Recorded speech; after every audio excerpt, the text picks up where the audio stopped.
ప్రేమ చక్రవర్తి 6వ భాగం. 5వ భాగంలో ఉదయ్ శోభను ప్రేమిస్తున్నానని చెప్పిన ప్రే ఉదయ్ ప్రేమని అంగీకరించదు శోభ. తండ్రిని మామని ఎదిరిస్తాడు ఉదయ్. కథ కొనసాగుతుంది. ఉదయ్ ఏదో అర్జెంట్ ఫైల్స్ ముందు వేసుకొని పరిశీలిస్తున్నాడు. నెల రోజుల క్రితం శ్రీధర్ అనే కొత్త అకౌంటెంట్ని పనికి తీసుకున్నాడు.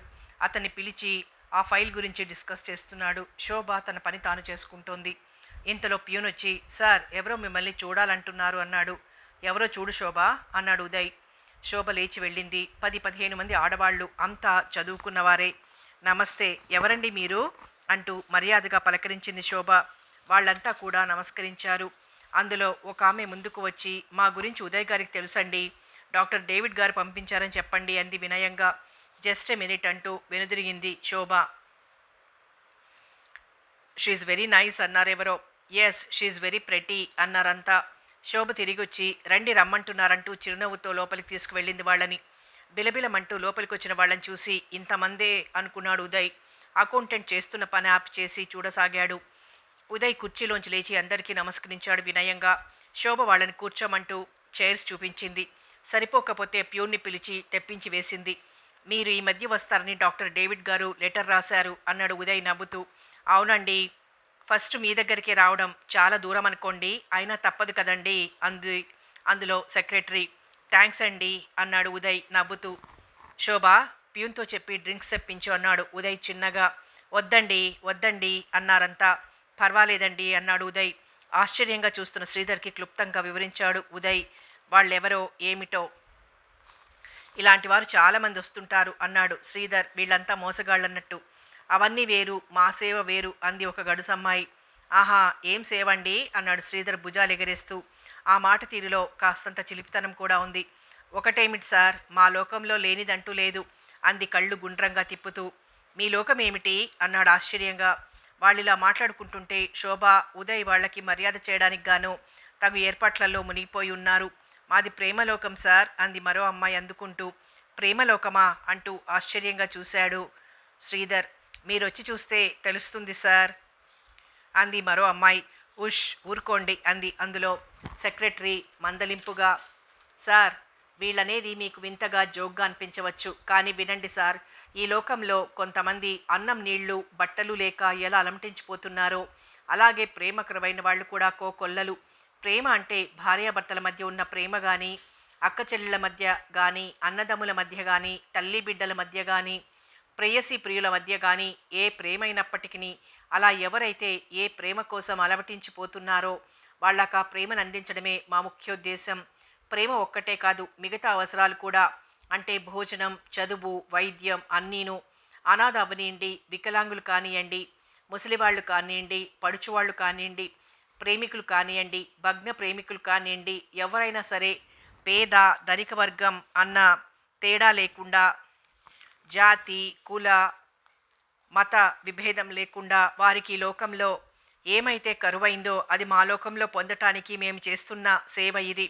శాంతి ఉన్న చోటుకు మరో పేరు ప్రేమలోకం కదా, అందుకే మా వాళ్ళు ప్రేమలోకం అంటున్నారు అంది నవ్వుతూ. పనిచేస్తూనే శోభ కూడా విందా మాటలు. అంతా విన్నాడు శ్రీధర్. తర్వాత, చాలా మంచి సేవ చేస్తున్నారండి, కొంతమంది చందాలు పోగు చేసి స్వలాభం చూసుకుంటున్నారు. మిమ్మల్ని నిజంగా అభినందిస్తున్నాను. పోతే ఒకసారి మీ ప్రేమపురిని చూడ్డానికి రావాలనుకుంటున్నాను అన్నాడు మక్కువగా చూస్తూ. ఏమండి, మీ పెళ్ళికి పెద్దవాళ్ళు ఒప్పుకోవడం లేదా ఏమిటి? ఆ అమ్మాయి ఎక్కడుందో చెప్పండి, వెళ్ళి తీసుకొచ్చి మిమ్మల్ని ఆమెను మా ప్రేమలోకానికి తీసుకువెళ్ళి పెళ్లి జరిపించేస్తాం అంది ఓ కొంటె కోణంగి. అమ్మో, నాకు పెళ్ళైపోయిందండి బాబు, ఊరికే చూడ్డానికి వస్తానంటున్నాను అన్నాడు శ్రీధర్ సిగ్గుపడుతూ. అందరూ గొల్లున నవ్వేశారు. అయితే ప్రేమికులకు మంచి అవకాశం ఉందన్నమాట అన్నాడు నవ్వుతూ. అవకాశం ఏమిటండి, ఎన్నో జరిగిపోయి చక్కగా చెట్టా పట్టాలేసుకుని తిరుగుతుంటేనో అంది మరో జవ్వని. సరే గాని అంతా లేడీసే వచ్చారేమిటి, మగవాళ్లతో పనిలేదా అన్నాడు శ్రీధర్.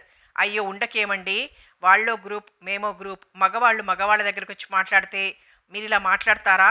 ఆడవాళ్ళం కనుక తలాతోక అంటూ మొత్తం ఆరా తీస్తున్నారు, అందుకే మేము మగవాళ్ళ దగ్గరికి వాళ్ళు ఆడబాసుల దగ్గరికి అంది మరో అమ్మాయి. రండి కొంచెం డ్రింక్స్ తీసుకుందరు కానీ అంటూ ఉదయ్ వచ్చాడు. మొహమాట పడుతూనే లేచారంతా. మరి నేనుంటానండి, చాలా థ్యాంక్స్ మీ అందరికీ అంటూ లేచాడు శ్రీధర్. తప్పకుండా రండి అన్నారంతా. మిస్టర్ శ్రీధర్ మీరు రండి అంటూ ఆహ్వానించాడు ఉదయ్. ఇప్పటికీ లంచ్ టైం దాటి 10 నిమిషాలైంది. టైం చూసుకుంటూ నేను వెళ్ళే వరకు నా మిసెస్ భోంచేయదు సార్, సారీ అన్నాడు నవ్వుతూ. అరే అలా అయితే త్వరగా వెళ్ళండి అన్నాడు ఉదయ్. శ్రీధర్ వెళ్ళిపోయాడు. డ్రింక్స్ పలహారాలు అయిన తర్వాత అందరూ వచ్చి మీటింగ్ రూమ్లో కూర్చున్నారు. అవి ఇవి మాట్లాడిన తర్వాత చెక్ బుక్ తీసి తను ఇవ్వాలనుకున్న అమౌంట్ రాసి సెక్రటరీకి అందిస్తూ, చూడండి ఈ అమౌంట్తో స్కూల్ కట్టించండి, ఇందులో ఎవరి చందాలు కలపకూడదు, నా ఒక్క డొనేషన్తోనే అది కట్టాలి, సరిపోకపోతే తెలియపరచండి పంపిస్తాను అన్నాడు. అది అతి మృదువుగా. ఆ అమౌంట్ చూసి వాళ్ళు ఆశ్చర్యపోయారు. చాలా పెద్ద మొత్తం. అంతా నిశ్శబ్దంగా అయిపోయారు. సెక్రటరీ తేరుకొని, నిజంగా మీరు చాలా దయగలవారు, కాదు ప్రేమమూర్తి అంది. మధ్యలో ఒక అమ్మాయి, అవును సార్ మీరు ప్రేమమూర్తే, ఇంత డబ్బిస్తారనుకోలేదు, మీకెలా కృతజ్ఞత చెప్పాలో తెలియడం లేదు సార్, థ్యాంక్ యూ ఎలాట్ అంది ఎంతో భక్తిగా, అభిమానంగా, కృతజ్ఞతగా చూస్తూ. వాళ్ళలా పొగుడుతుంటే ఉదయ్కి సిగ్గుగా అనిపించింది. చిన్నగా నవ్వి ఊరుకున్నాడు. మీ పూర్తి పేరు చెప్పండి సార్, రిసీట్ రాస్తానంటూ బుక్ పెన్ను తీసింది సెక్రటరీ. ఒక్క నిమిషం ఆలోచించి, ఉదయ్ శోభ అన్నాడు చటుక్కున. గతుక్కుమంది శోభ. కళ్ళు రెప్రపలాడించి తలదించుకుంది. ఇంకా నయం నా పేరు వీళ్ళు అడగలేదు. వచ్చిన దగ్గర నుండే వాళ్ళకన్నీ అమర్చడంతోనే సరిపోయింది తనకి. వాళ్లతో మాట్లాడడానికి సమయమే లేకపోయింది. లేకపోతే తన పేరు అడిగి ఉందురు అని గుబగుబలాడిపోతోంది మనసులో. శోభ డ్రింక్స్ తెప్పించని ఒకే ఒక్కసారి అన్నమాట ఒక అమ్మాయి మాత్రం లీలగా గుర్తుంచుకుంది. మిగతా వాళ్ళు మర్చిపోయారో వినేలేదో తెలియదు. ఆ అమ్మాయి పసికట్టిందో ఏమో. అవును, ఇందాకటి నుంచి మిస్ మిస్ అని పిలుస్తున్నాం, అసలు మీ పేరేమిటి అంది పక్కనే కూర్చున్న ఆ అమ్మాయి శోభని. సంధ్య అంది టక్కున శోభ. ఉదయ సంధ్య కూడా బాగానే ఉంటుంది అని గబుక్కున నాలిక ఖర్చుకుందా అమ్మాయి. ఈ సంభాషణ ఎవ్వరూ వినడం లేదు. ఉదయ్ గొప్పతనం గురించి చెప్పుకుంటున్నారు. శోభ వినబడనట్లు ఊరుకుంది. ఆడవారి పేర్లా ఉంది సార్ అంది అమ్మాయి. నా పేరు ఉదయ్ ప్రకాష్ కుమార్ అనుకోండి. ఉదయ్ అంటే సూర్యుడు. ఈ సూర్యుడు ఉదయించేటప్పుడు ప్రకృతి ఎంతో మనోహరంగా, ఎంతో రమ్యంగా, ఎంతో అందంగా, చాలా శోభాయమానంగా ఉంటుంది. అందుకే ఈ పేరంటే నాకు చాలా ఇష్టం అన్నాడు క్రీగంట శోభని చూస్తూ. చాలా బాగా వర్ణించారు. కానీ సార్, ఉదయ్ శోభ తర్వాత నుండి మొదలవుతుంది అసలు బాధ. అంటే మనిషి ఆరాటం, మనసు పోరాటం మొదలవుతుందన్నమాట. అంటే అప్పటి వరకు బాధలన్నీ మర్చిపోయి హాయిగా నిద్రపోయి లేస్తాడు మనిషి. మీ ఉదయ శోభ తర్వాతే మొదలవుతుంది కడుపు బాధ అంది ఇందాకటి గడుసమ్మాయి. ఉదయ్తో పాటు అందరూ నవ్వేశారు. సార్ ఏమీ అనుకోకండి, మా వాళ్ళంతా సరదా అమ్మాయిలే, ఇలాంటి వాళ్ళ గురించే ఎంత దూరమైనా తిరగలుగుతున్నాం. ఈ సరదా అమ్మాయిల మాటలకే కొంతమంది అది ఇది అని ప్రశ్నించకుండా చక్కగా చందాలిస్తున్నారు అంది సెక్రటరీ. ఉదయ్ ఏమైనా అనుకుంటాడేమోనని. నో నేనేమీ అనుకోవడం లేదండి, నాకు చాలా ఇష్టమైన మాటలే అన్నారు అంటూ నిండుగా నవ్వాడు. శోభ అని గాని పిలుస్తాడేమో, తను సంధ్య అని చెప్పింది, వాళ్ళంతా ఏమనుకుంటారో అని సతమతమైపోసాగింది శోభ. స్కూల్కి ఉదయ శోభావారి పాఠశాల అని పేరు పెడతాం సార్ అంది సెక్రటరీ. అతనికి అలాగే కావాలనుంది కాబట్టి అలాగే అన్నట్లు ముసిముసిగా నవ్వాడు. పాఠశాల ఓపెనింగ్ మీ చేతుల మీదుగా జరగాలి, మిమ్మల్ని ఆహ్వానిస్తాం, తప్పక రావాలి అంటూ లేచారు వాళ్ళు. తప్పకుండా వస్తాం అంటూ శోభకేసి చూశాడు ఉదయ్. శోభ చురుగ్గా చూసి తలదించుకొని ఉదయ్ని అభినందిస్తూ వెళ్ళిపోయారు వాళ్ళు. ఆ సాయంత్రం వాతావరణం ఓ మాదిరిగా ఉంది. పైన ఆకాశం మబ్బు పట్టి మసకమసగ్గా ఉంది. వర్షం వచ్చేలా ఉంది. ఈదురుగాలి కూడా వీస్తోంది. శోభకి వంట చెయ్యాలనిపించడం లేదు, కానీ ఆకలిగా ఉంది. పొద్దున జరిగిన సంఘటన గుర్తుకొచ్చి మనసంతా ఏదో అయిపోతుంటే మంచం మీద ముడుచుకొని కూర్చుండిపోయింది. ఉదయ శోభట. ఆయన అంటుంటే తనకి ఎంత ఇదైపోతుందో. ఆ అమ్మాయి ఎలా పసిగట్టిందో గాని పేరు అడిగేసింది. తను సంధ్య అంది. ఉదయ సంధ్య, అది కూడా బాగుంటుంది అంది. ఆ అమ్మాయి చాలా గడుగ్గాయిలా ఉంది. ఈయన కూడా భలేవారే, వాళ్ళెదురుగా శోభ అని పదే పదే పిలవలేదు. నయం శ్రీధర్ గారు ఉండకుండా వెళ్ళిపోయారు, లేకపోతే ఈ మాట వింటే ఎంత ఉడికించేవారో. ఈయన సంగతంతా శ్రీధర్కి చెప్పినట్లున్నారు. తనతో గౌరవంగా మాట్లాడుతున్నారు. అసలు ఏమిటి ఈయన ప్రవర్తన? ఏమో, రాను రాను ఈ విషయాలు ఎలా పరిణమిస్తాయో. ఏమిటి ఈరోజు తన మనసు తన దగ్గర ఉండడం లేదు. ఎందుకు ఆయన చుట్టూ తిరుగుతోంది? ఆయన మంచివారే ఏమో, రాజారాం అన్నట్టు ప్రేమించినట్టే ప్రేమించి ఆయన అవసరం తీరాక విస్తరాకు విసిరినట్టు విసిరేస్తే, అవును, తన పేరు ఆయన పేరుతో కలిసి పాఠశాలకు పెడుతుంటేనే తనింత ఇదైపోవాలా? చరిత్రలో ఆడవాళ్ల గురించి రాజ్యాలు కూడా పోగొట్టుకున్నవారున్నారు. ప్రేమ కోసం కాదు, పొందు కోసం అలా ఎందుకు కాకూడదు?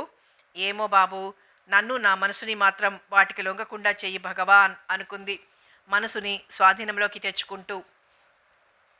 ఈరోజు అమ్మ ఉత్తరం రాసింది. ఏదో మంచి సంబంధమట. ఆ అబ్బాయిని కిరణ్ని ఇక్కడికి పంపిస్తుందట. ఇదివరకులా రెండో సంబంధాలు చూడ్డం లేదు. ఉద్యోగం చేసుకుంటున్నావు కదా, ఆ అబ్బాయి ఎంకామ్ చదివాడట, జాబ్ లేదట. ఉదయ్ బాబు గారి ద్వారా జాబ్ దొరికితే కట్నం లేకుండా పెళ్లి చేసుకుంటాడట. నయం ఉదయ్ బాబు గారు దయతలిచి తనకి అదృష్టాన్ని ప్రసాదించారు. ఇక అందరికీ చూడమంటే మర్యాదగా ఉంటుందా? అక్క, అమ్మ ఏవేవో రాస్తుంది, నువ్వు మాట్లాడకుండా ఊరుకో. నేను పెద్ద చదువు చదువుకోవాలి. నేను చదువుకోవాలంటే డబ్బు కావాలి. కొన్నాళ్ళు ఆగు, నా కోసం ఆగకపోయినా పర్వాలేదు. నీకు నచ్చిన మెచ్చిన వాళ్ళు దొరికితే మాతో కూడా చెప్పకుండా చేసేసుకో అని కిరణ్ రాశాడు. కిరణ్ రాతలకి నవ్వొచ్చింది శోభకి. నచ్చినవాడు మెచ్చినవాడు తమ్ముడు కష్టమేరా. ఈ అక్క నీకోసం ఇలాగే ఉండిపోవాలనుకుంటుంది. కిరణ్, నచ్చినవాడు దొరికినా మెచ్చినవాడు దొరకొద్దురా అని ఇదైపోసాగింది. ఇక్కడికి వచ్చి ఇంతకాలమైంది. ఎన్నోసార్లు రమ్మని రాస్తుంది తల్లి. కిరణ్ రావద్దని తనే వచ్చి చూసి వెళ్తున్నాడు. అవును, తనకి వెళ్ళాలనిపించినా అమ్మ పెళ్లి ప్రయత్నాల బాధపడలేక వెళ్ళడం లేదు. ప్రతి నెల డబ్బు పంపుతున్నా అమ్మకి తృప్తిగా లేదు. తన పెళ్లి చేసేయాలి, అదే ఆమెకున్న బాధ. ఉదయ్ బాబు గారు పెళ్లి చేసుకుంటాను అంటున్నారని రాస్తే ఏమంటుందో. అమ్మో, తను రాయడమే చంపెయ్యదు అని కంగారు పడిపోయింది. కిటికీలో నుంచి రయ్యమని కొట్టింది గాలి. లేచి కిటికీ తలుపులు వేస్తూ బంగ్లా కేసు చూసింది. పైన మబ్బుగా ఉన్నందున ఆయన బయట తిరగడం లేదు. ఏం చేస్తున్నారో? అరే, వద్దనుకున్నా మళ్ళీ ఆయన గురించి ఆలోచిస్తున్నాను.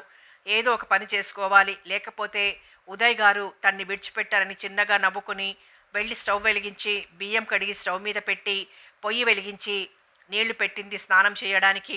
ఉదయ్కి ఆ రోజు పొద్దుటి నుంచి ఒంట్లో బాగుండలేదు. తుమ్ములు, ఒళ్లంతా నొప్పులుగా బాధపడుతున్నాడు.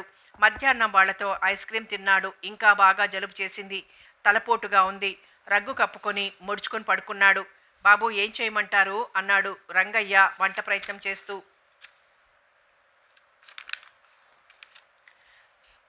తాత, ఈ పూట ఏం చెయ్యొద్దులే, నాకు బాగాలేదు, తినాలనిపించడం లేదు. నువ్వెక్కడికో వెళ్ళాలన్నావు, వెళ్ళిరా అన్నాడు భారంగా. ఏం బాబు, ఏమైంది తమరికి అని కంగారు పడ్డాడు రంగయ్య. అబ్బే, ఏం కాలేదు, జలుబు, కాస్త తలనొప్పి, నువ్వు వెళ్ళి త్వరగా వచ్చేయి అన్నాడు మళ్ళీ. కషాయం తీసిస్తానుండండి కదలబోయాడు రంగయ్య. తాత, నాకేమీ వద్దు, బిళ్ళ వేసుకున్నాను, ఇట్టే పోతుంది, నువ్వు వెళ్ళిరా అన్నాడు వారిస్తూ. రంగయ్య వెళ్ళిపోయాడు. అప్పటికే చీకట్లు అలుముకోసాగాయి. అసలే మబ్బు. ముసుగులో ఉండి శోభ వచ్చి కాస్త తల మర్దన చేస్తే ఎంత బావుండును అనుకుంటున్నాడు. వస్తుందా? తనని చూస్తూనే ఏదో నిర్లిప్తగా మారిపోతుంది ముఖం. రోజు బయట వరండాలో కూర్చుని రాసుకునేది. తన మనసు బయటపెట్టిన దగ్గర నుండి ఆ అదృష్టం కూడా లేకుండా లోపల కూర్చొని రాసుకుంటోంది. పిరికిదో గడుసుదో లేక అమాయకురాలో ఏమిటో అర్థం కావడం లేదు. మురళిని ఎదిరించేదని అంజి అనేవాడు. మరి తనని ఏమీ అనదేం? కోపంగా కూడా చూడదు, విసుక్కోదు, బెట్టు చెయ్యదు. ఏమిటో నిర్లిప్తంగా చూస్తుంది. ఏం శోభో ఏమిటో ఇలా ఆలోచిస్తున్నాడు ఉదయ్. ఏదో అలికిడైతే ముసుగు తొలగించాడు. కోటయ్య నిలబడి వంటగది కేసి చూస్తున్నాడు. ఎవరు? నేను బాబుగారు, రంగయ్య కోసం వచ్చాను. లేడు, ఏదో పనుందని వెళ్ళాడు. ఏం? రమ్మన్నాడండి. చూడు, శోభమ్మ గారిని నేను రమ్మన్నానని చెప్పు అన్నాడు. కోటయ్య వెళ్ళి చెప్పాడు. ఎందుకు అనుకుంటూ అయిష్టంగానే వచ్చింది. ఉదయ్ సోఫాలో పడుకుని ఉన్నాడు. అలికిడికి కళ్ళు విప్పి చూశాడు. శోభ ప్రశ్నార్థకంగా చూస్తూ నిలబడి ఉంది. అతని ముఖం వాడిపోయి కాస్త నీరసంగా బాధగా ఉన్నట్లు గ్రహించింది శోభ. బావుండలేదు కాబోలు, పొద్దున్నే ఓ మాదిరిగా ఉన్నారు అనుకుంటోంది. రా శోభ, కూర్చో అంటూ ఆప్యాయంగా ఆహ్వానించాడు ఉదయ్. అతని గొంతు భారంగా పలికింది. వెంటనే హాచ్ మంటూ తుమ్మేశాడు కూడా. పర్వాలేదు, పిలిచారా అంది నెమ్మదిగా. నా కొంట్లో బాగాలేదు, నీతో పనుంది, కూర్చో శోభ అన్నాడు సోఫా చూపిస్తూ. నాతో పనా అన్నట్లు ప్రశ్నార్థకంగా చూస్తోంది. కణతలు రుద్దుకుంటూ అమ్మా అంటూ చిన్నగా మూలిగాడు ఉదయ్. తలపోటు కూడా ఉన్నట్టుంది, బాధపడుతున్నారు. టాబ్లెట్ ఏమైనా కావాలేమో, లేక ఏం కావాలో అనుకుంటూ సోఫా కేసి నడవకుండా పక్కన టేబుల్ ఉంటే దాన్ని ఆసరా చేసుకుని దాని మీద గీతలు గీస్తూ నిల్చుంది శోభ. తాత ఏదో పనుందని వెళ్ళాడు. తలనొప్పి చాలా విపరీతంగా వస్తోంది. కాస్త అమృతాంజనం రాస్తావా శోభ అంటూ పక్కనే టీపాయ్ మీద ఉన్న అమృతాంజనం చేతిలోకి తీసుకున్నాడు ఉదయ్. గతుక్కుమంది శోభ. అరికాళ్ల నుండి పుట్టుకొచ్చింది వణుకు. ఒళ్ళంతా జల్లుమంతొక్కసారిగా నెమ్మదిగా తలెత్తి అతని కేసి చూసింది. ఎర్రగా భారంగా ఉన్న కళ్ళు అరమోడ్పుగా తెరిచి తననే నవ్వుతున్నాయి. వెంటనే తల దించేసుకుంది. చెదిరిన జుట్టు, అలసిన ముఖం, బాధతో ఎర్రగా ఉబ్బి ఉన్న కళ్ళు ఉదయ్కి కొత్త అందాన్ని తెచ్చిపెడుతున్నాయి.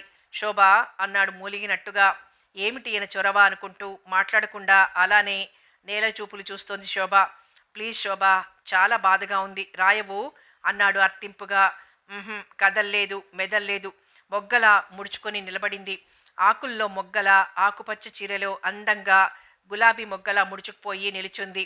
పొడవైన కురులు ఫ్యాన్ గాలికి నాట్యం చేస్తూ చూడముచ్చటగా ఉన్నాయి.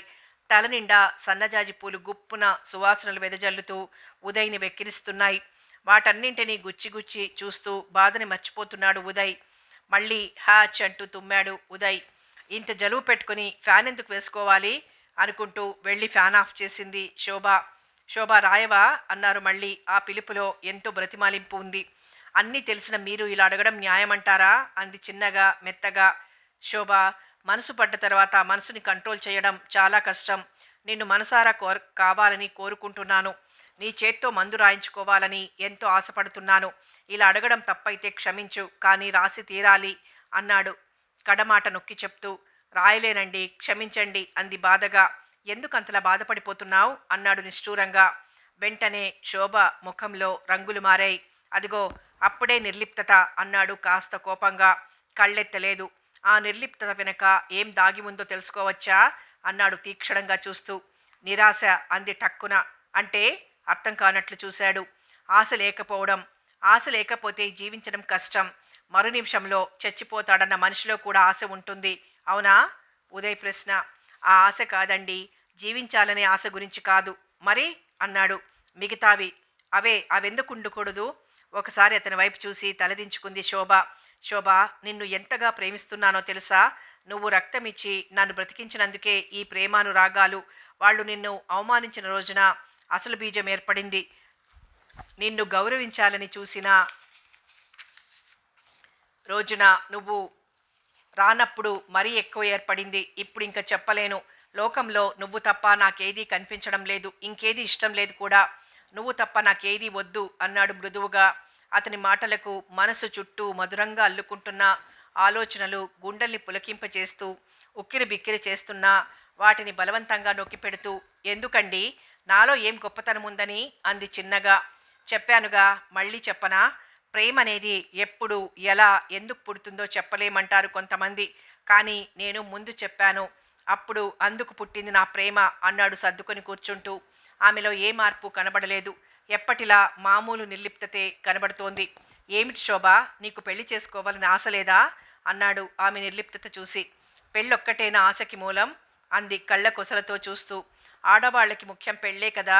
పూజ కొద్ది పురుషుడు, దానం కొద్ది బిడ్డలోని పూజలు చేస్తారట అన్నాడు. ఇదివరకటి రోజులవి. అప్పుడు స్త్రీ ఇల్లు విడిచి బయటికి రాకూడదు, రాలేదు. అన్నింటికీ భర్త మీదే ఆధారపడాల్సి ఉండేది. ఇప్పుడు ఉన్నారనుకోండి, కానీ ఇప్పుడు ఉద్యోగం చేసుకుంటూ హాయిగా బ్రతకొచ్చు అంది. ఏదోలా అతనికి అవకాశం ఇవ్వకూడదని అలా అడ్డదిడ్డంగా మాట్లాడేస్తోంది.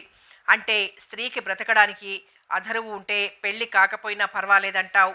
అందరి గురించి నేను అనడం లేదండి, నా గురించి అంటున్నాను అంది సౌమ్యంగా.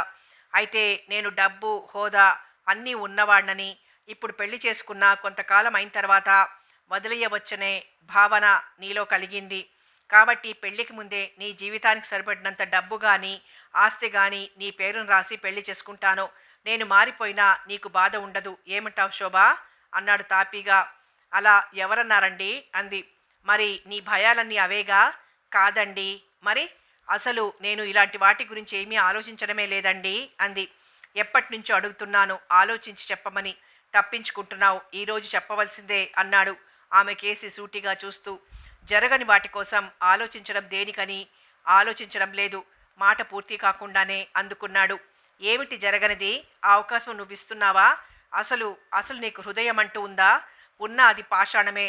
ఎంత చెప్పినా మీకు తగనిదాన్ని కాను అంటున్నావే తప్ప మనసు విప్పి మాట్లాడుతున్నావా? తగనిదానివైనప్పుడు నీ తగని రక్తం ఇచ్చి ఎందుకు కాపాడావు? నేను ఆరాట పడే కొలిది నీ నిర్లిప్తత ఎక్కువైపోతోంది అన్నాడు నిలదీస్తున్నట్లుగా. అతని ముఖంలో చెప్పలేనంత వ్యధ తొంగి చూస్తోంది. చిత్తరువులా చూస్తోంది శోభ. చెప్పు శోభ, మనం పెళ్ళి ఎప్పుడు చేసుకుందామో చెప్పు. నీ నోటి మాట విన్న తర్వాత మీ అమ్మగారికి రాస్తాను. మాట పూర్తి కాలేదు. అమ్మో వద్దండి అనేసింది కంగారుగా, భయంగా. వింతగా చూశాడు ఆమె కేసి. అంటే నేననేవన్నీ నిజం కావనా నీ భయం అన్నాడు విచారంగా చూస్తూ. లేదండి అంది గౌరవంగా. మరి దేనికా భయం అన్నాడు లాలింపుగా. మాట్లాడడం లేదు శోభ. అబ్బా, నా బ్రెయిన్ వాష్ చేస్తున్నట్లు ఆ టేబుల్ మీద పాలిష్ అంతా గీసేస్తున్నావు కానీ సరైన సమాధానం ఒక్కటైనా చెప్పావా అన్నాడు సహనం కోల్పోయిన వాడిలా. నిజంగానే శోభ ఎన్నో పిచ్చి పిచ్చి గీతలు గీసేసింది ఆ టేబుల్ పైన.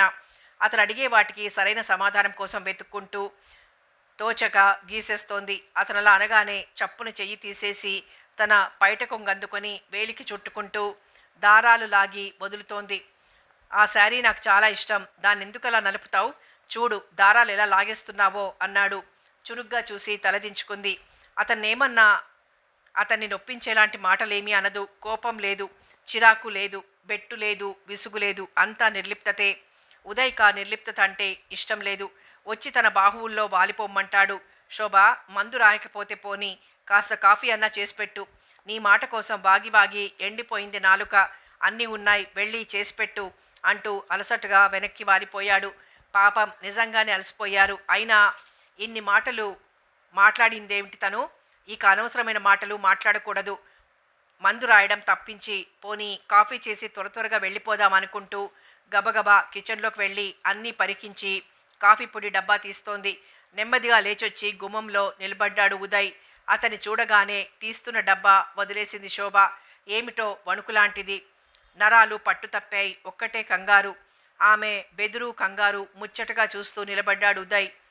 వంగితే వచ్చి ఏమైనా చేస్తాడేమోనని వంగకుండా అలాగే చూస్తోంది. మురళి అయితే గెంటుకుని పారిపోయేనేమో. ఉదయ్ ఇతను ఎలాంటివాడో. నవ్వుతూ వెళ్ళి వంగి డబ్బా తీసి శోభకందించాడు ఉదయ్. తడబడుతూనే వెళ్ళి మరుగుతున్న నీటిలో పౌడర్ వేసింది. అవి మరుగుతుంటే తల వంచుకొని నిలబడింది. ఉదయ్ రెండు చేతులు ద్వారబంధానికి చేర్చి ఆమెనే తదేకంగా చూస్తూ నిల్చున్నాడు. కదలిగాని వస్తాడేమో అని అతని పాదాలని ఓరకంట కనిపెడుతోంది. ఈలోగా అవి మరిగిపోతున్నాయి. వాటిని మర్చిపోయింది. మరిగిపోతున్నాయి అన్నాడు. గబుక్కున వాటి కేసు చూసి దించబోతుంటే ఉదయ్ గబగబా దగ్గరగా వచ్చాడు. ఉలిక్కి పడబోయి ముందుకు జరగబోయి నిలదొక్కుంది శోభ. ఉదయ్ ఆమె చేతిలో బట్ట అందుకొని డికాషన్ దించుతూ, శోభ, నువ్వు పెళ్లి కాని స్త్రీగా, కన్యగా నీ శరీరాన్ని మనసును ఎంత పవిత్రంగా ఉంచుకోవాలని చూస్తున్నావో అలాగే నేను కూడా అని ఎందుకు అనుకోవడం లేదు? నేను ప్రేమతోనూ సాత్వికమైన మనసుతోనూ వచ్చానే గాని ఆజ్ఞాపనతో కూడిన కాముకతతో రాలేదు. రామునిది ఒకటే బాణం, జానకి అతని ప్రాణం అనేటటువంటి ఆ ఆశయం కలవాణ్ణి. అంతేగాని మనసు, మమత, అనురాగం, త్యాగం, ప్రేమ వీటన్నింటినీ నీతో కలిసి పంచుకోవాలని, అవసరమైతే ఈ ఆస్తి అంతస్తు సిరి సంపదలు అన్నీ వదులుకొని సామాన్య మానవుడిగా నీతో చెయ్యి కలపాలని నిర్ణయించుకున్నవాడిని. అంతేకాదు ఈ ప్రేమ జ్యోతికి నీ ప్రేమ తైలం అందించకపోతే ఆరిపోతుందని కూడా తెలుసుకో అన్నాడు సుమధురంగా. అతనన్న ప్రతి ఒక్క మాట ఒక్కొక్క మణితో సమానం. మణులు మాణిక్యాలు ఏరుకొని పదిలంగా హృదయంలో దాచుకుంటూ మనసులోనే అతన్ని పూజించుకుంటూ తన బెదురుపాటుకు ఉలికిపాటుకు అతడు అన్న ఉపోద్ఘాతానికి చిన్నబుచ్చుకొని తన్ని తానే తిట్టుకుంది. తన తొందరపాటుకు బాధపడుతోంది.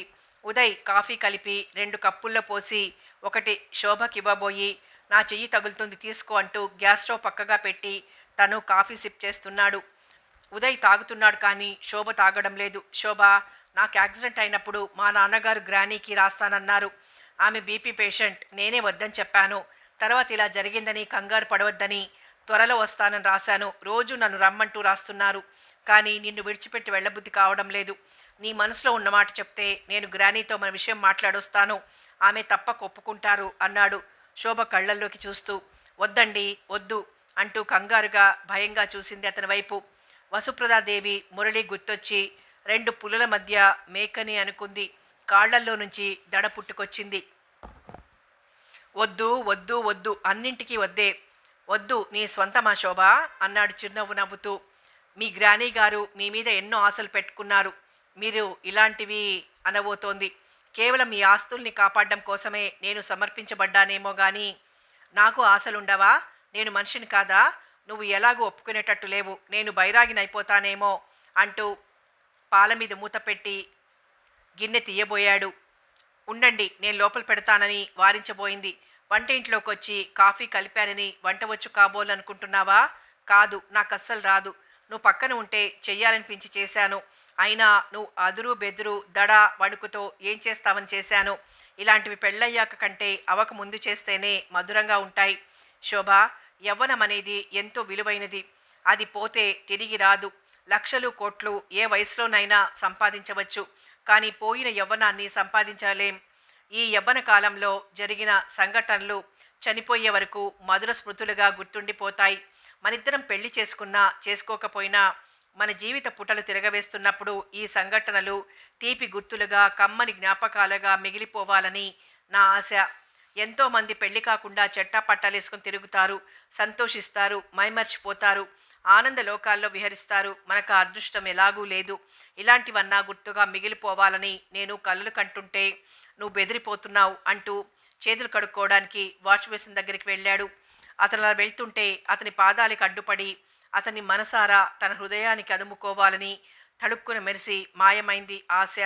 భక్తిగా అభిమానంగా చూసింది అతని వైపు.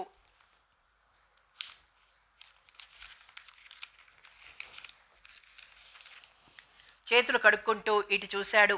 ఆమె చేతిగాజులు సవరించుకుంటూ ఆలోచనలో ఉంది.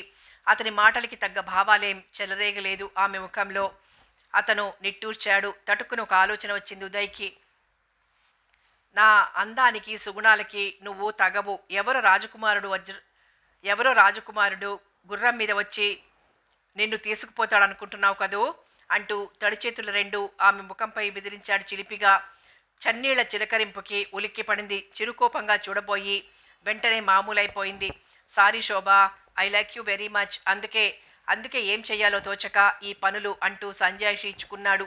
నడుం చుట్టూ బిగించిన కొంగు ఊడదీసి ముఖం మీద పడ్డ నీటి తుంపర్లని తుడుచుకుంటోంది శోభ. పైకి మౌనంగా ఉన్న లోపల ప్రేమ తరంగాలు ఊవెత్తును లేచి పడుతుంటే బలవంతంగా వాటిని అదుపులో పెడుతోంది. ఇంకొక విషయం శోభ, నువ్వు ఎవరినైనా ప్రేమించావా? ముందే చెప్పు, ఈ ప్రయత్నాలన్నీ మానేస్తాను, లేకపోతే పిచ్చివాణ్ణైపోతాను అన్నాడు వచ్చిరాని కోపంగా ఉన్న ఆమె ముఖం కేసు చూస్తూ. ఎవరిని ప్రేమించలేదు, ప్రేమించబోను కూడా అంది సౌమ్యంగా.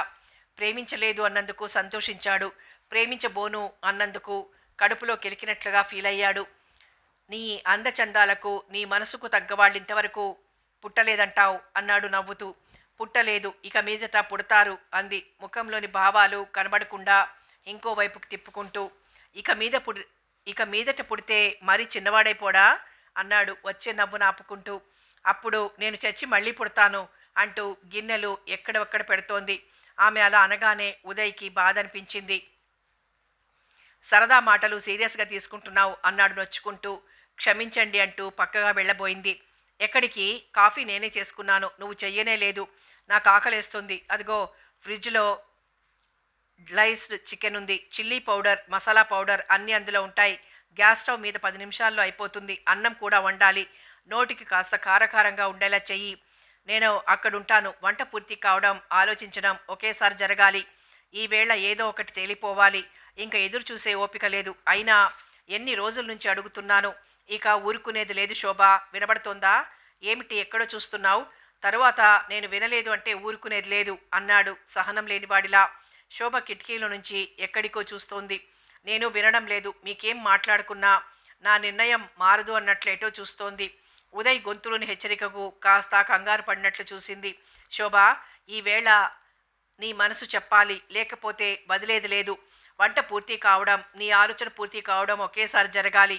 నేను అక్కడే ఉంటాను, సరేనా అని హెచ్చరించి వచ్చేసి సోఫాలోకి పడుకున్నాడు. అయ్యో, ఎందుకు వచ్చానురా బాబు, త్వరగా వెళ్ళాలి. ఇక్కడ వండకుండా తన గదికి తీసుకుపోయి వండి పంపిస్తే బాగుంటుంది అనుకుని గబగబా ఫ్రిడ్జ్ తెరిచి ప్లాస్టిక్ బ్యాగ్లో ఉన్న మటన్ తీసి చప్పుడు కాకుండా బయటకు వచ్చి గబగబా వచ్చేయబోయింది. గబుక్కున్న కళ్ళు తెరిచి, ఆగు శోభ అన్నాడు కోపంగా ఉదయ్. నన్ను క్షమించండి. మీకు నాకు మధ్య ఆఫీస్ విషయాలు తప్పించి మరేముండకూడదు. అరగంటలో వండి పంపిస్తాను నడుస్తూనే మాట్లాడుతూ పరుగులాంటి నడకతో వెళ్ళిపోయింది. ఉదయ్ తెల్లబోయి చూస్తూ ఉండిపోయాడు. ఎంత ఇదిగా బెదిరించినట్టు మాట్లాడానో, కానీ ఆమె అలా అని వెళ్ళిపోతుంటే నిరాశగా, బాధగా చూశాడే తప్ప ఏమీ చెయ్యలేకపోయాడు. శోభ ఆలోచిస్తూనే వంట కానిచ్చి అన్నం, కూర వేడివేడిగా క్యారేజీలో సర్ది కోటయ్యతో పంపించింది. తిరిగి పంపించేశాడు ఉదయ్. పర్వాలేదనుకుంది శోభ. 15 రోజులు జరిగిపోయాయి. ఆఫీస్లో ఉదయ్ మౌనంగా కూర్చుంటున్నాడు. ఇదివరకులా శోభని అడగడం లేదు. ఆమెకి పని కూడా చెప్పడం లేదు. శోభకి పని లేక ఏమీ తోచడం లేదు. చేయవలసిన పని లేక ఫైలింగ్ చేసుకుంటోంది. అవసరమైన లెటర్స్ అవి ఉదయ్ చేత్తో రాసి ప్యూన్కిచ్చి పోస్ట్ చేయమంటున్నాడు. అది చూసి శోభ చాలా బాధపడుతుంది. వెళ్ళి అడుగుదామనుకుంటుంది, కానీ తెగించి అడగలేకపోతోంది. కన్నెత్తి కూడా చూడ్డం లేదు. పలకరిస్తే మళ్ళీ మామూలు కథ మొదలు పెడితే అనుకుని ఊరుకుండిపోయింది. ప్యూను ఆఫీస్ టపా తెచ్చి శోభ ముందు పెట్టి వెళ్ళిపోయాడు. ఉత్తరాలపై పర్సనల్ అని ఉండేవన్నీ ఓపెన్ చెయ్యదు శోభ. మామూలు ఉత్తరాలు ఓపెన్ చేసి ఉదయ్ టేబుల్ మీద ఉంచుతుంది. అతనికి ఖాళీగా ఉన్నప్పుడు చదువుతుంటాడు. ఈరోజు ఉత్తరాల్లో పర్సనల్ లెటర్ ఒకటి కనబడింది. కాస్త బరువుగా కూడా ఉంది. అందమైన దస్తూరి చూడగానే ఎవరో చాలా అందంగా రాశారనుకుని లెటర్ తీసుకుని వెళ్ళి ఉదయ్ ముందుంచింది.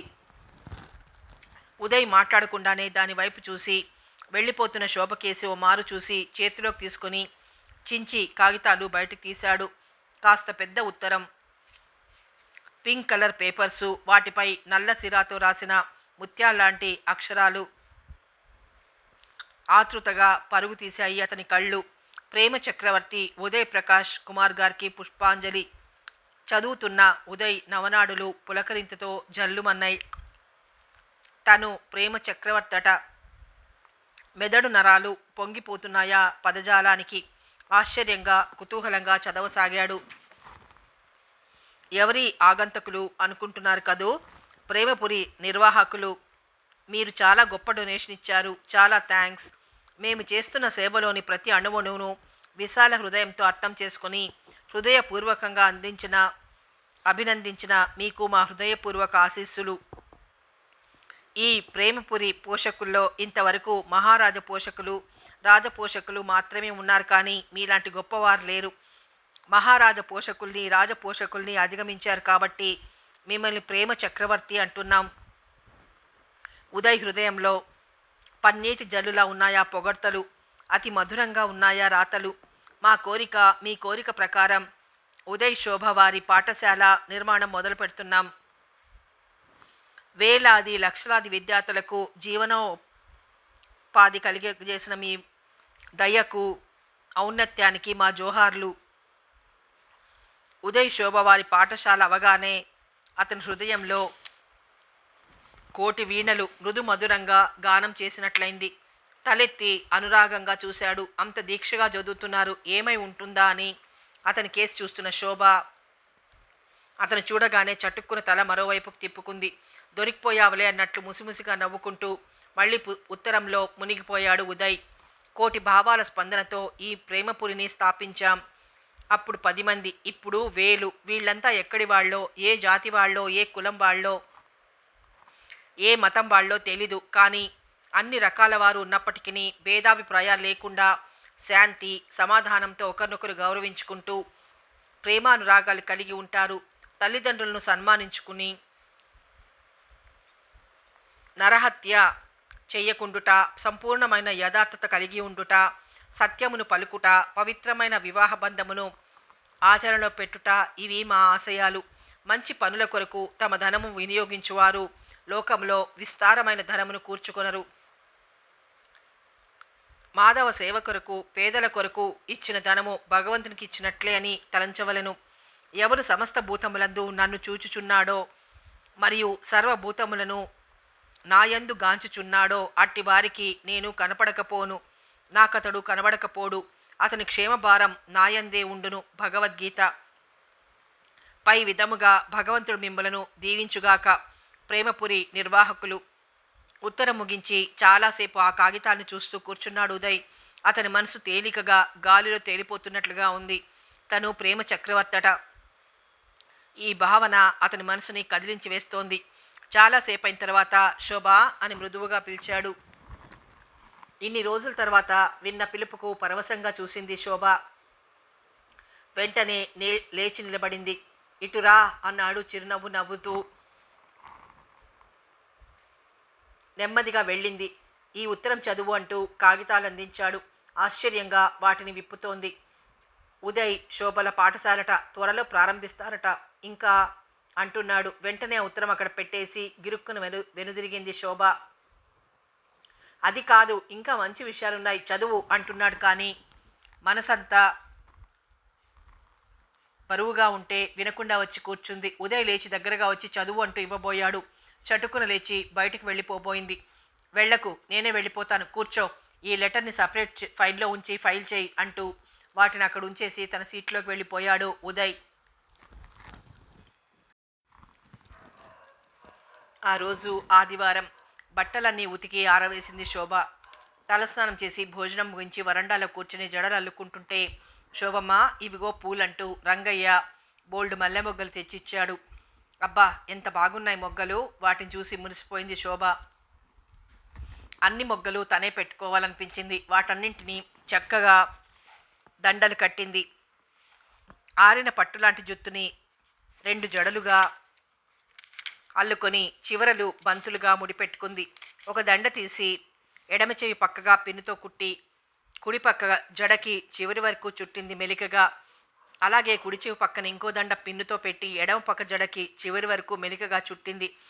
ఇంకా 2 దండలు మిగిలిపోయాయి. వాటిని అర్ధచంద్రాకారంగా పైన అమర్చి అద్దంలో చూసుకుంది. చాలా అందంగా కనిపించింది తన ప్రతిబింబం. ఏమిటిది అని తనలో తాను చిలిపిగా నవ్వుకుంది. ఈ అలంకరణ ఎవరైనా చూస్తే అనుకుంది. ఎవరు చూడకుండా ఇంట్లోనే ఉంటే ఎవరు చూస్తారు అనుకుంటూ ఇంట్లోనే తిరుగాడుతోంది. అప్పటికి టైము 12 గంటలు. ఉండుండి మబ్బు పట్టి వర్షం వచ్చేలా ఉంది వాతావరణం. బట్టలు తడిసిపోతాయేమోనని అన్నీ తెచ్చి లోపల తీగ మీద వేసి ఏమీ తోచక బుక్ తీసింది రాసుకోవడానికి. రంగయ్య వచ్చి పిలుస్తున్నారని చెప్పాడు. మనసులోనే విసుక్కుంది. వేళాపాళా లేది బాస్కి. ఎందుకట అంది విసుగును పైకి కనబడనివ్వకుండా. ఏమోనమ్మా, ఏవో లెక్కలంట, ఎక్కడికో ప్రయాణం అవుతున్నారు, అర్జెంటుగా తీసుకురమ్మన్నారు అన్నాడు తాత. లెక్కలా? అకౌంటెంట్ ఉన్నాడు, నాతో పనేమిటి? లేక పెళ్లి విషయాలు అడగడానికా ఆలోచిస్తోంది శోభ. శోభ అలంకరణ చూసి మనసులోనే మురిసిపోతున్నాడు తాత. పోయినసారి ఇలాగే అలంకరించుకుంటే మా శోభమ్మ పెళ్లి కూతుర్లా ఉంది అన్నాడు. అంతే, వెంటనే పూలన్నీ తీసేసి ఒక దండే ఉంచుకుంది. అందుకే ఏమీ అనకుండా అసలు వాటిని గమనించినట్టే ముఖం పెట్టాడు. ఆయన రమ్మంటున్నారన్నమాట వినగానే అన్నీ మర్చిపోయింది శోభ. రామ్మ, శ్రీధర్ బాబు గారు కూడా అక్కడే ఉన్నారు అన్నాడు. అయితే పర్వాలేదు, ఇదివరకు తను అకౌంట్ పని చేసింది, వాటిలో ఏమైనా తేడా వచ్చిందేమో, దాని గురించి పిలిచారేమో, అయ్యో ఏం తప్పు చేశానో అని కంగారుగా ఆతృతతో తలుపులు వేసి బయలుదేరింది. శోభ వెళ్ళేసరికి ఉదయ్ శ్రీధర్ మెట్లు దిగొస్తున్నారు. టక్కున నిలబడిపోయింది. హలో, గుడ్ మార్నింగ్ శోభ గారు, ఏమిటి కొత్తగా ఉన్నారు? అరే అన్ని పూలు పెట్టుకున్నారు, బర్త్డేనా? మాకు చెప్పలేదేం? విష్ యూ అనబోతున్నాడు శ్రీధర్. లేదండి అనేసింది కంగారుగా గాబరాగా. అప్పుడు గుర్తుకొచ్చింది తన అలంకరణ. అయ్యో పొరపాటైపోయింది, ఇప్పుడెలా అనుకుంటూ కొంగు తీసి జడమీదుగా కప్పుకుంది. ఉదయ్ మురిపెంగా ముసిముసిగా చిలిపిగా నవ్వుతున్నాడు. శోభమ్మకి పువ్వులంటే ఇష్టం బాబు అన్నాడు తాత. అలాగా, పుట్టినరోజేమని అనుకున్నానంటూ నవ్వేశాడు శ్రీధర్. శోభ సిగ్గుగా తలుంచుకుంది. శోభ, దయచేసి మాతో రావాలి, ఎంత ప్రయత్నించినా ఈ లెక్కలు సరికావడం లేదు. ఈరోజు ఇవి తయారు కాకపోతే కుదరదు. రేపు నేను కాశ్మీర్ వెళ్తున్నాను. నెలాఖరు శ్రీధర్, నువ్వు వీటిని సరిచేసి వర్కర్స్కి శాలరీస్ ఇవ్వాలి. మీ ఇద్దరికి వీటిని అప్పజెప్పాలని పిలిచాను అన్నాడు ఉదయ్. ఎక్కడికి అంది చిన్నగా. ఆఫీస్కండి, పదండి అంటూ శ్రీధర్ కదిలాడు. ఇప్పుడే వస్తాను అని కదలబోయింది. టైం లేదంటూ ఉదయ్ హడావిడిగా నడిచాడు. తాత బ్రీఫ్ కేస్ తీసుకెళ్లి కారులో పెట్టాడు. రండమ్మా, ఆ పూలు తీసేసి రావాలనుకుంటున్నారు కదూ? నో, వెరీ నైస్, ఎలాగూ మేము చూసేశాం, అక్కడెవరు ఉండరు, పర్వాలేదన్నాడు శ్రీధర్ ప్రేమగా నవ్వుతూ. అతని గొంతులోని సోదరభావం ఆమెని మరి కదలనీయలేదు. కొంగు బాగా కప్పుకొని వారి వెనకే నడిచింది. ముందు సీట్లో స్టీరింగ్ ముందు ఉదయ్, పక్కనే శ్రీధర్ కూర్చున్నారు. వెనక సీట్లో శ్రీధర్ వెనక శోభ కూర్చుంది. కారు మంచి స్పీడ్గా పోతోంది. ఉదయ్ శ్రీధర్ ఇంగ్లీష్లో ఏవేవో మాట్లాడుకుంటూ నవ్వుకుంటున్నారు. మాట్లాడుతూ జాగ్రత్తగా నడుపుతూ ముందున్న అద్దంలో నుంచి శోభను చూస్తున్నాడు ఉదయ్. అది గమనించిన శ్రీధర్, కొంపదీసి యాక్సిడెంట్ కానీ చెయ్యడు కదా అని భయంగా చూసి పక్కున నవ్వేశాడు. ఆ మాటలకి ఉదయ్ కాస్త గట్టిగానే నవ్వేశాడు. ఇవేమీ గమనించడం లేదు శోభ. ఏదో ఆలోచనల్లో ఉంది. కారు ఆఫీస్ వైపు వెళ్ళినట్టే వెళ్ళి ఇంకో వైపుకు తిరిగింది. అది గమనించలేదు. ఒక చోట సడన్గా ఆగింది. శ్రీధర్ దిగిపోయి wish you best of luck sir both of you అంటూ నవ్వుతూ టాటా చెప్తున్నాడు. క్షణంలో అర్థం చేసుకున్న శోభ వెంటనే డోర్ తెరిచి దిగబోతుంటే ఒక్క ఉదుటున కారుని అతి వేగంగా పోనిచ్చాడు ఉదయ్. శోభ ఎంత మోసం అన్నట్లు బిగుసుకుపోయి చూస్తోంది అతని వైపు. అద్దంలో నుంచి కొంటెగా నవ్వుతున్నాడు ఉదయ్. ఊరు దాటాక నెమ్మదిగా పోనిస్తున్నాడు కారుని. జేబులోంచి 2 చాక్లెట్స్ తీసి ఒకటి తన నోట్లో వేసుకుని మరొకటి శోభ ఎదపైకి విసిరాడు. శోభ తీసుకోనూ లేదు, పడవెయ్యనూ లేదు. చీరమడతల్లో అలాగే ఉండనిచ్చింది. ఎక్కడికి, ఎందుకు, ఏం చేస్తారో, నేనేం చెయ్యాలి, ఈ ఊపిలో నన్నెందుకు ఇరికించావు భగవాన్ అని మదన పడుతోంది. లోపల ఏ భావం ఉన్నా పైకి మాత్రం ఎప్పట్లాగే నిశ్చలంగా నిర్లిప్తంగా ఉంది. శోభ, మనం ఇలా వస్తామని ముందే కలకన్నావా? అన్ని పూలు పెట్టుకుని పెళ్లి కూతుర్లా ముస్తాబయ్యావు అంటూ ఒక చేత్తో స్టీరింగ్ నడుపుతూ రెండో చెయ్యి మీద ఉత్తగిలి పలకరించాడు ఉదయ్. ఇది మీకు న్యాయమేనా? నన్ను ఇలా ఎందుకు బాధ పెడుతున్నారు అన్నట్లు అర్థింపుగా ఒక చూపు చూసి తలదించుకుంది. శోభ, నువ్వు చాలా మంచిదానివి. ఆ మంచితనమే నన్ను ఇలా రెచ్చగొడుతోంది. నాపై రవ్వంత కోపమైనా ప్రకటించవేం శోభ అన్నాడు నాలికతో స్వీటు బుగ్గ పక్కకడెడుతూ. కారు స్లోగా పోతోంది. ఇదే మురళినైతే ఏం చేద్దువు అన్నాడు మరింత అల్లరిగా. శోభ డోర్ తెరవబోయింది దిగిపోవడానికి. వెంటనే ఉదయ్ వేగంగా పోనిచ్చాడు. మరింత వెనక్కి తిరగలేదు. ఉదయ్ ఈరోజు చాలా శ్రద్ధగా ముస్తాబైనాడు. ఫారిన్ సూటు, కళ్లకు నీలిరంగు గ్లాసెస్, టై, ఫారిన్ సెంటు గుమగుమలతో అచ్చం దొరబాబులా ఉన్నాడు. చాలా దూరం వెళ్ళాక కారు ఆగిపోయింది. ఆగినట్టే ఆగి రోడ్డు మీద నుంచి పక్కకు దిగుతోంది. అప్పుడు చూసింది శోభ అటువైపు. ఎదురుగా పెద్ద పెద్ద ఇనప ఊచలతో ఉన్న పెద్ద గేటు, దానిలో నుండి కనిపిస్తున్న తోటకి అల్లంత దూరంలో పురాతనమైన కట్టడం, కొత్త రంగులతో మెరిసిపోతున్న మహల్. ఈ మహల్కి మరో పేరు బొమ్మల చెరువు రాజమహల్. కళ్ళు పెద్దవి చేసి చూస్తోంది శోభ. ఉదయ్ దిగి గేటుకు వేసున్న పెద్ద తాళం కప్పని, తన దగ్గర ఉన్న తాళం గుత్తిని మార్చి మార్చి చూసి తాళం తీశాడు. తరువాత బలంగా వాటిని నెట్టి వచ్చి కారుని లోపలికి పోనిచ్చి మళ్ళీ దిగి తలుపుల్ని దగ్గరగా లాగి లోపల కూడా తాళం వేశాడు. ఇదంతా చూస్తున్న శోభ గతుక్కుమంది. ఆమె గుండెలు గుబగుబలాడసాగాయి. చాలా మంచివారనుకున్నాను. అయ్యో, ఈయన ఇంతటివారా? బాబోయ్, నా గతేం కాను. ప్రేమ చక్రవర్తిని పొగుడుతూ రాశారెవరో, కానీ ఈయన రాక్షస చక్రవర్తిలా ఉన్నాడు అని గుడ్లు తేలేసి అతని ప్రతి కదలికను అతి జాగ్రత్తగా పరిశీలిస్తోంది. గేటుకి కారుకి మధ్య దూరం 1 గజం మాత్రమే ఉంది. మహల్ చేరుకోవడానికి ఇంకా దూరం ఉంది. ఉదయ్ బ్రీఫ్ కేస్ తీసి తను కూర్చున్న సీట్ కింద నుండి రివాల్వర్ తీస్తున్నాడు. శోభ వణికిపోయినట్లుగా చూసింది. పైకి మాత్రం నిబ్బరంగా ఉండడానికి ప్రయత్నిస్తోంది. రివాల్వర్ తీసి తన ప్యాంటు జేబులో పెట్టుకుని క్రిందికి దిగి శోభ కూర్చున్న వైపుకు వెళ్ళి, దిగు శోభ అన్నాడు మెత్తగా నవ్వుతూ. ఒంట్లో రక్తం గడ్డకట్టి బిగుసిపోయి కూర్చుంది శోభ. అతని వైపు జాలిగా చూసి తలదించుకుంది. దిగకపోతే దింపవలసి వస్తుంది అన్నాడు. చటుక్కున దిగింది. నడు అన్నాడు బ్రీఫ్ కేస్ చేతిలోకి తీసుకుంటూ. బొమ్మలా నిలబడిపోయింది. నడవకపోతే నడిపిస్తాను, ఆ ముసుగు కూడా తీసేయాలి, తీయకపోతే నేనే తొలగించవలసి వస్తుంది అన్నాడు. చటుక్కున వదిలేసింది కొంగును. యంత్రంలా నడిచింది ముందుకు. నల్లని చెప్పుల్లో పచ్చని పాదాలు పసిపాప పాదాల్లా అతి మృదువుగా అందంగా ఉండి నెమ్మదిగా నడుస్తున్నాయి. పూల జడల పూబోని పూలరాణిలా ఆ పూతోటకే అందాన్ని తెచ్చిపెడుతుంది అనుకుంటున్నాడు ఉదయ్. ఆమె ముందు ఆమె వెనక ఉదయ్ అడుగులు అడుగు వేస్తూ నడుస్తున్నారు. తోట మధ్యగా వచ్చారిద్దరు. మహల్ చేరడానికి ఇంకా ఇప్పుడు నడిచి వచ్చినంత దూరం ఉంది. గబుక్కున ఆమె ముందుకొచ్చి ఎదురుగా నిలబడ్డాడు ఉదయ్. టక్కు నాగిపోయింది మరబొమ్మ. వాడికి కుడివైపు ఎడమవైపు కనకాంబరాలు, చేమంతి, మల్లి, గులాబీ మొక్కలు యూనిఫామ్లో ఉన్నట్లు ఒక క్రమ పద్ధతిలో పెంచబడి ఉన్నాయి. వాటి నిండా విరగబూసిన పూలు, ఎర్ర గులాబీ, పచ్చ గులాబీ, పసుపు గులాబీ, తెల్ల గులాబీ, ఒకే జాతిలో రకరకాల అందాలు. ఇవన్నీ ఎక్కడెక్కడి నుంచో తెప్పించి వేశారు. కనులెత్తి పరికించే కొలది రకరకాల అందాలు. మహల్ పైభాగాన పిట్టగోడ మీద బారులు తీరి కువకువమంటూ కిచకిచమనే పావురాలు, చిలుకలు, గువ్వలు, పాలపిట్టలు, ఒకటేమిటి రకరకాల పక్షులు సన్నాయి పాటలు పాడుతూ మనోహరంగా ఉంది ఆ ప్రదేశమంతా. ఉదయ్ ఆమె ముందు నిలబడి పువ్వుల కేసి చేయి చూపుతూ, శోభ, మన తోటలోని పూలన్నీ నీకు స్వాగతం చెప్తున్నాయి అంటూ తోటలో గులాబీ పూలు దోసిల నిండా కోసుకొచ్చి నీకు స్వాగతం ఇమ్మంటున్నాయి అంటూ ఆమె మీద చల్లాడు నవ్వుతూ. శిల్పంలా కదలదు మెదలదు, మనసులో అనురాగ సుధలు ఉవ్వెత్తున లేచిపడుతున్నాయి. వాటిని మాత్రం ఎంతసేపని ఆపుతుంది? ఉదయ్ అనురాగానికి ప్రేమకి మనసులోనే నివాళులర్పిస్తోంది. వంగి అతని పాదాలను ముద్దు పెట్టుకోవాలనిపిస్తోంది. కానీ ఏదో ఏదో అదేదో వాటిని బలవంతంగా అదింపడుతోంది. శోభ, అదిగో అదే రాజమహల్. పూర్వం మా తాతగారు కట్టించారట. దీన్ని మా నాన్నగారు శిథిలావస్థకు తెస్తుంటే నేను బాగు చేయించాను. పూర్వపు కట్టడమైనా ఎంత అందంగా ఉందో చూడు. ఇప్పటి కట్టడాలకు ఏవి దీనికి సాటిరావు. అవునో కాదో చెప్పు అన్నాడు భవంతి కేసి తలెత్తి చూస్తూ. బావుందండి అంది అప్రయత్నంగా.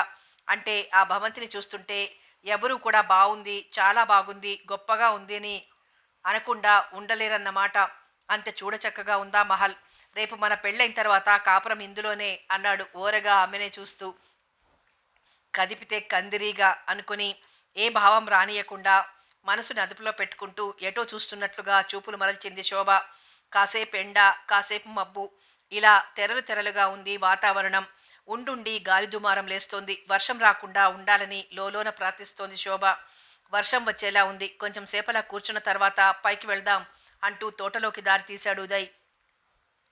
నడిచింది శోభ. విరగబూసిన చెట్టు కింద బ్రీఫ్ కేస్ ఉంచి దాని మీద తల ఉంచి పడుకుని కాలు మీద కాలు వేసి చిలిపిగా శోభ కేసు చూస్తున్నాడు ఉదయ్. అతడు పడుకున్నాడు, తను నిలబడింది. అతను అలా చూస్తుంటే ఆమెకి ఇబ్బందిగా ఉంది. అతనికి దూరంగా కూర్చుండిపోయింది శోభ. దొర్లుకుంటూ దగ్గరగా వచ్చాడు ఉదయ్. వంచిన తల ఎత్తకుండా రాలిపడిన పువ్వులను ఏరి కుప్పగా పోస్తోంది శోభ. శోభ, ఏదైనా మాట్లాడు అన్నాడు ఆకాశంలోకి చూస్తూ. ఏవో లెక్కలు అని ఇక్కడికి తీసుకొచ్చారెందుకు అంది గొంతు పెగిల్చుకుని మెల్లగా. మన జీవితపు లెక్కలు, పేద గొప్పకి వ్యత్యాసం, ఆ వ్యత్యాసపు కూడిక, తీసివేతలు. నీ లెక్కలకి శేషం మిగలకూడదు, అందుకే ఇక్కడ సరిచెయ్యాలని తీసుకొచ్చాను అన్నాడు. చమత్కారుడు అనుకుంది. మరి లెక్క ఇవ్వు చేస్తాను అన్నాడు కొంటెగా. ఇష్టం వచ్చినట్టు మాట్లాడుకొని అనుకుని మౌనంగా పూలకేసి చూస్తూ కూర్చుంది శోభ. మబ్బులు కొంచెం ఎక్కువయ్యాయి. ముత్యాల్లా రాలిపడుతున్నాయి చినుకులు. అవి శోభ పెట్టుకున్న పూల మీద పడి ఎంతో అందంగా మెరుస్తున్నాయి. చిలిపిగా అలంకరించుకున్న ఆమె అలంకరణని బెదిరే ఆమె కళ్ళని ముచ్చటగా చూస్తూ, వాన కాదు వాన కాదు వరదరాజా, పూలవాన కురియాలి వరదరాజా అని పాడుతున్నాడు ఉదయ్. చాలా మధురంగా పాడగలరన్నమాట అనుకుంది. చినుకులు ఎక్కువై ఆకాశంలో మెరుపులు మొదలయ్యాయి. ఉరుములు కూడా మొదలయ్యాయి. కంగారు పడుతూ లేచి నిలబడింది శోభ. ఏం చెప్పకుండా లేచావేం అన్నాడు నవ్వుతూ. వర్షం వస్తోంది, వెళ్దాం పదండి అంది ఆకాశం వైపు చూస్తూ. అరే, మనమంటే దీనికి కూడా జలసి అన్నమాట. నడు పోదామంటూ లేచాడు. హమ్మయ్యా అనుకుంది. కారు వైపు కాకుండా మహల్ వైపుకు దారి తీశాడు ఉదయ్. అయిష్టంగానే నడిచింది శోభ. అతను మెట్లెక్కి పైకి వెళ్తున్నాడు. శోభ పైట చెంగుతో ముఖం తుడుచుకుంటూ క్రిందనే ఉండిపోయింది.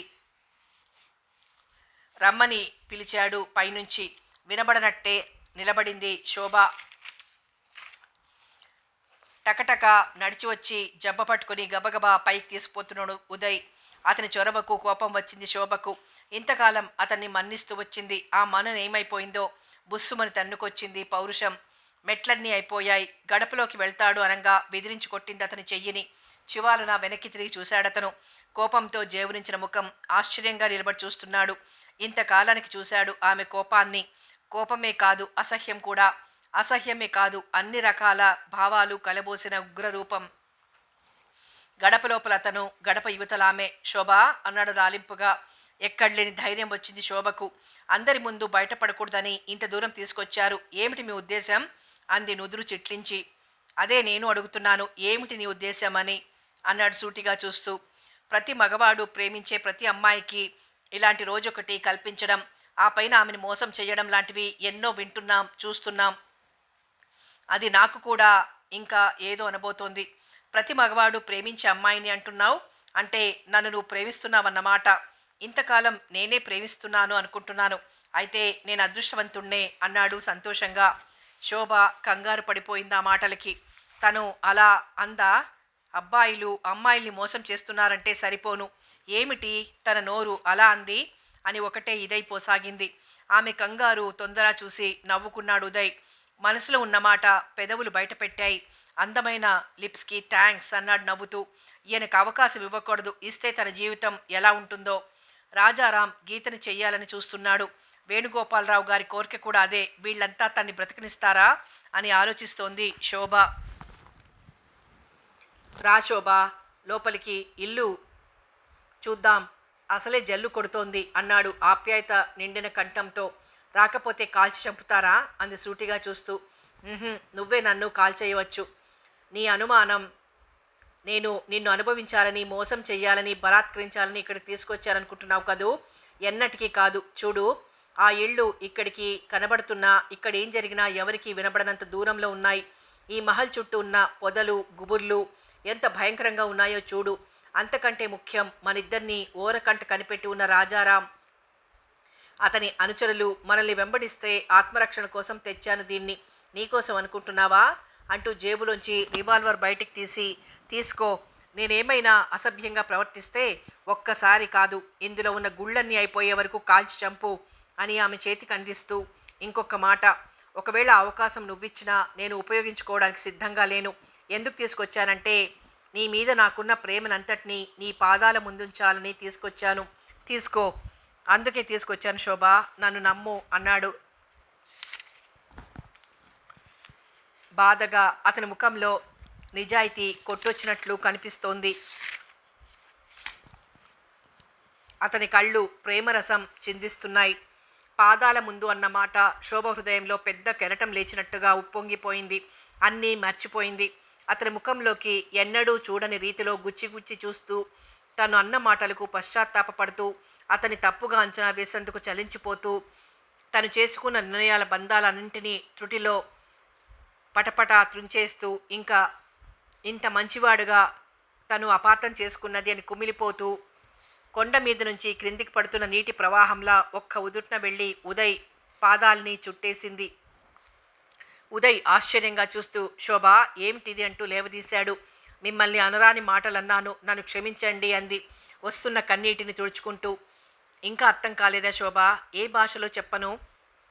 నిన్ను మోసం చెయ్యాలని తీసుకురాలేదు. మనసంతా నువ్వే అయి రాత్రి పగలు నీ ధ్యాసలోనే గడపలేక త్వరలో నిన్ను నా దాన్నిగా చేసుకోవాలని, ఆ విషయాలన్నీ నీకు విడమర్చి చెప్పుకోవాలని తీసుకొచ్చాను. నువ్వు నన్ను క్షమించమంటున్నావు. నన్ను అర్థం చేసుకుంటే హృదయం మీద వాలిపోవాలి కానీ కాళ్ల మీద అన్నాడు సుడులు తిరుగుతున్న బాధతో.